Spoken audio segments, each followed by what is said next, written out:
As a Christian, it's essential to approach the topic of trusting scientists with caution and discernment. While science has made tremendous contributions to our understanding of the world and has improved our quality of life, there are reasons to be skeptical about the trustworthiness of some scientists. Firstly, many scientists operate from a worldview that is fundamentally at odds with Christianity. The naturalistic and materialistic assumptions that underlie much of modern science can lead to a biased and limited understanding of the world. For instance, the theory of evolution, which is widely accepted in the scientific community, is often presented as a fact, despite the lack of empirical evidence to support it. This theory is rooted in a worldview that excludes the possibility of supernatural intervention, which is essential tenet of the Christian faith. When scientists present evolution as the only plausible explanation for the origin of life, they are essentially imposing their worldview on others, which can be seen as a form of intellectual coercion. Another reason to be cautious about trusting scientists is the prevalence of scientism, which is the idea that science is the only reliable source of knowledge.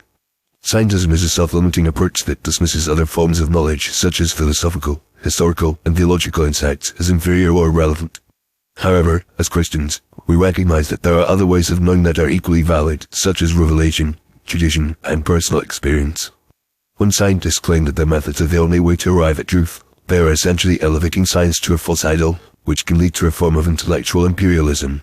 Furthermore, the scientific community is not immune to the influence of cultural and social trends. Many scientists are driven by a desire to be accepted and recognized by their peers, which can lead to a form of groupthink.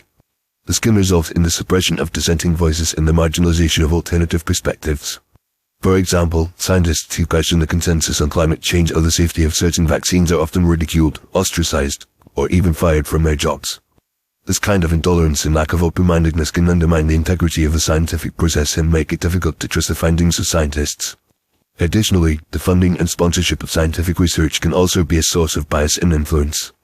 Many scientific studies are funded by governments, corporations, or special interest groups, which can have a vested interest in the outcome of the research. This can lead to a form of cherry-picking, where only certain data is selected to support a particular agenda, while other data is ignored or dismissed. As Christians, we need to be aware of these potential biases and take them into account when evaluating the findings of scientists. Finally, as Christians, we need to recognize that science is not a neutral or objective pursuit. Science is a human endeavor, and like all human endeavors, it is subject to the limitations and flaws of human nature.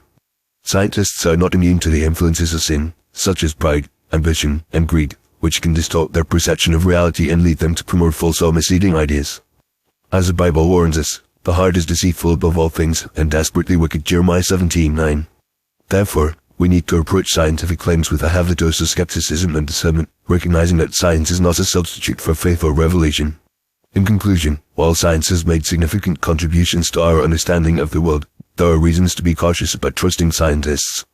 The naturalistic and materialistic assumptions that underlie much of modern science, the prevalence of scientism, the influence of cultural and social trends, the funding and sponsorship of research, and the limitations and flaws of human nature all contribute to the need for discernment and critical evaluation. As Christians, we need to approach science with a nuanced and informed perspective, recognizing both the benefits and limitations of scientific inquiry, and always seeking to integrate our knowledge with our faith and values.